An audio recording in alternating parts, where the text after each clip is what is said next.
राजमहल seat पर अंतिम चरण में 1 जून को लोकसभा 2024 का चुनाव होना है। समाचार प्लस द्वारा लोकसभा चुनाव में युवाओं की भागीदारी और उनकी राय को जानने का प्रयास किया गया। इस दौरान हमने पाकुड़ के बीएड कॉलेज के छात्रों से उनकी राय और उनके सुझावों को जाना है। बता दें कि छात्र हित में काम करने वाले प्रत्याशी को वोट देने की बातें छात्रों ने की है।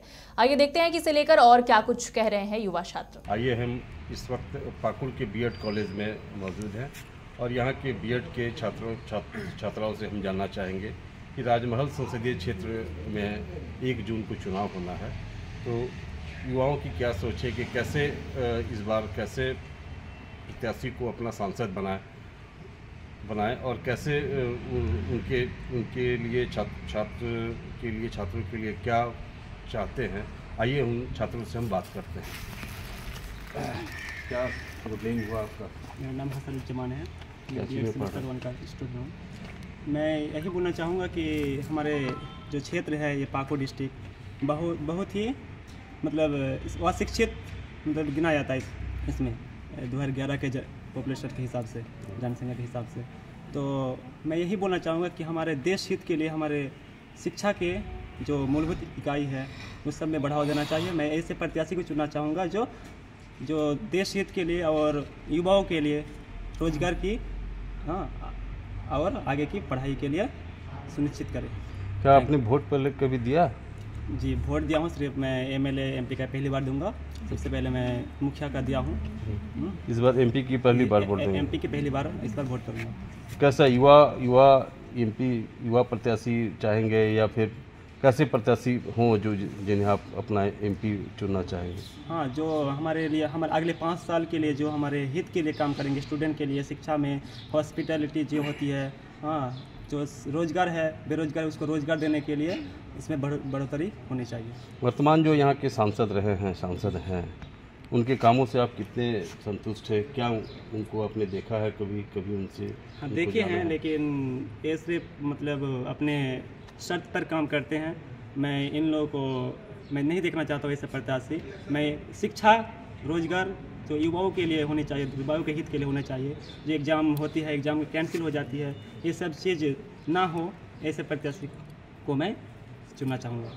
उनकी छात्रा हूँ और वोट के बारे में यही बोलना चाहूँगी कि ऐसा प्रत्याशी हो जो शिक्षा सुविधा इसमें सुधार करे। जैसे बहुत सारे छात्र हम लोग एग्ज़ाम दे देते हैं, कैंसिल हो जाता है, वो नहीं होना चाहिए। और साफ सफाई में थोड़ा सा ध्यान दें। पहले आपने वोट दिया है कभी? हाँ, दिया। क्या एमएलए या एमपी के चुनाव में वोट दिए हैं पहले कभी? नहीं, एमएलए वाला दिया। इस बार मालूम है कि इस बार एमपी कौन रहे हैं आपके यहाँ? राजमहल क्षेत्र से एमपी कौन रहे हैं जान रहे हैं? जान रहे हैं। उनके कामों के बारे में जान रहे हैं? उनके कामों से आप हैं संतुष्ट हैं? यही जानकारी है। चलिए ठीक, आप अपना परिचय बताइए थोड़ा। मेरा नाम पारमिता सरकार है और मैं बीएड सेमेस्टर 1 की छात्रा हूँ जी। आज के अभी अगर देश का बात करें तो यूथ सबसे ज़्यादा है, युवा पीढ़ी सबसे ज़्यादा, लेकिन इसी युवा पीढ़ी अभी बेरोजगार जैसे जो दुविधा से जूझ रहा है। सबसे तो पाकुड़ अगर क्षेत्र देखा जाए तो शिक्षा में सबसे निचले स्तर पर आता है और हम आगे अभी तक 5 साल में इतना देखें तो शिक्षा में कुछ ज़्यादा सुधार नहीं हुआ है। देखा जाए तो सुधार अभी भी बहुत करना है आगे। तो मैं जो हमारे आने वाले एमपी प्रत्याशी होंगे, जो भी होंगे, हम चाहते हैं कि युवा हो। अगर युवा होंगे तो वो ज़्यादा हैंडल समझ पाएंगे हम लोग का जो क्या प्रॉब्लम है।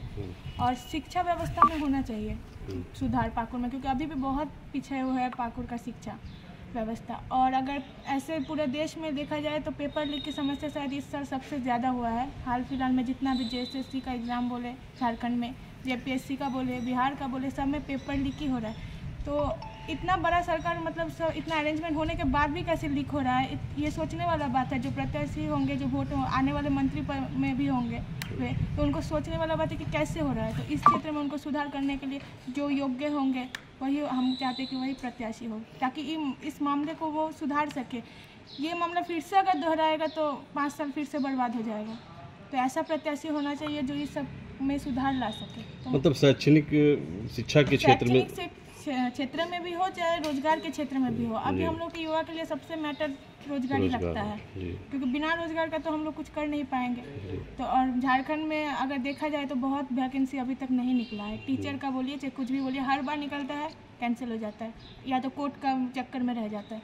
तो बहुत ये से खाली पड़ा हुआ है सब पद, और है भी खाली पद, लेकिन कुछ इसका उपाय नहीं है। तो अभी प्रत्याशी से जो भी खड़े होंगे तो उन्हीं से यही उम्मीद ही लगा सकते हैं हम लोग, और कुछ नहीं ज़्यादा। खड़े तो होंगे ही, लेकिन कैसे प्रत्याशी को आप जिताएंगे, ये सवाल है कि आप कैसे ये सब मामलों को में सुधार ला सकेंगे जी। जो शिक्षा के क्षेत्र में बेहतर करेंगे, हम लोग पाकुड़ के जिला को आगे बढ़ाएंगे, हम लोग राजमहल के क्षेत्र को आगे बढ़ाएंगे, साथ साथ देश के विकास में भी अपना योगदान देंगे, हम लोग उसी को वोट देंगे। आपने पहले दिया है कभी वोट? नहीं, मेरा ये फर्स्ट टाइम होगा, और एमपी वाला मेरा फर्स्ट टाइम, और मेरा अभी जस्ट वोटर कार्ड निकला है। अच्छा, मैंने पहली और वोट हम लोग का सबसे बड़ा ताकत है और आपका अधिकार है, और मेरा अधिकार है, सबसे बड़ा अधिकार तो यही है मेरा। और मैं बीएड का सेम उनका छात्र हूँ, और मैं पाकुड़ साहिबगंज डिस्ट्रिक्ट से आता हूँ। मैं तो यही कहना चाहता हूँ जो आपका वीडियो देख रहे हैं उन सभी को, कि हम लोगों का अधिकार सिर्फ वोट देने का नहीं, हम लोग का मेन कर्तव्य है कि सामने वाला कैसा है उसे चुनना। क्योंकि हम लोग वोट तो दे देंगे, लेकिन वो 5 साल के लिए रहेंगे, और हमें इस अक्सर को देखते हुए चुनना पड़ेगा कि हमारे आगे में किस प्रकार मदद करेंगे और कौन करेंगे। क्योंकि हम लोग जिस फील्ड में चल रहे हैं उस फील्ड के हिसाब से हम लोग चुनेंगे। क्योंकि हम लोग कभी कभार क्या होते हैं कि बड़ों के मतलब आदेश में आकर या फिर किसी लोभ लालच में आकर किसी गलत इंसान को चुन लेते हैं, जिसके कारण हमारे फ्यूचर पर बहुत भारी प्रभाव पड़ जाते हैं। और उसी के कारण ना जाने बहुत सारे विद्यार्थी गलत गलत डिसीजन उठा लेते हैं। और ये भी होता है कि हम लोग बहुत मेहनत भी करते हैं, काफ़ी जितने भी स्टूडेंट होते हैं वो काफ़ी ज़्यादा मेहनती होते हैं और मेहनत भी करते हैं अपने लक्ष्य के लिए। लेकिन कभी कभार किसी एग्ज़ाम के प्रति क्या होता है, वो एग्ज़ाम देने जाते हैं, उसके कुछ देर ही बाद पता चलता है कि वो पेपर लीक हो चुका है। तो उस समय उसके जो दिल में बीत रहा होता है वो काफ़ी ज़्यादा दर्दनाक होता है। लेकिन सरकार इस चीज़ के लिए कदम नहीं उठाते हैं। हम चाहते हैं कि सरकार इसके लिए भी कदम उठाए, और उसके लिए भी हम ही लोग जिम्मेवार हैं। क्योंकि हम लोग ऐसे सरकार को चुन लेते हैं जो सिर्फ अपने लिए देखते हैं। तो उसके लिए हम लोगों को थोड़ा जागरूक होना पड़ेगा, और वैसे नेता को चुनना होगा जो हमारे लिए नहीं बल्कि हमारे देश के विकास के लिए सोचे, और हम लोगों को भी साथ साथ विकास हो। वोट आपने दिया पहले? हाँ, 2019 में। मैं बीएड से का छात्र हूँ।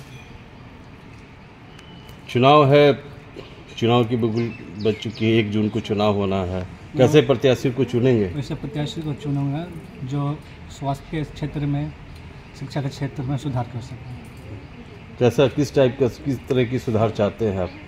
जैसे मेरे एरिया में स्वास्थ्य की कमी है, इलाज के लिए बाहर जाते हैं लोग, जैसे बंगाल जाते हैं, यहाँ पर आपातकालीन में समस्या हो जाती है, तो वैसे नेता को चुनेंगे और जो शिक्षा के क्षेत्र में भी अच्छा सुधार कर सकें। छात्र आज कह रहे हैं कि हम तो बीएड कर रहे हैं और इसी उम्मीद को लेकर कर रहे हैं कि आगे चल के हमें नौकरी मिले, एक अच्छा बेहतर सेवा मिले, सरकारी सेवा करने का अवसर मिले। लेकिन कहीं न कहीं परीक्षाएँ होती है, पेपर लीक हो जाती है, क्वेश्चन लीक हो जाता है, मामला कोर्ट में चला जाता है और वो मामला फंस जाता है, जिसके वजह से कई युवाओं का समय निकल जाता है और वो इनकी पढ़ाई, इनकी डिग्री कहीं न कहीं धरी की धरी रह जाती है।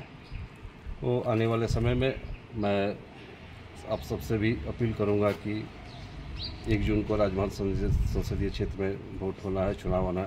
आप अपना अधिकार समझे, वोट दें। पाकुड़ से समाचार प्लस के लिए कार्तिक कुमार की रिपोर्ट।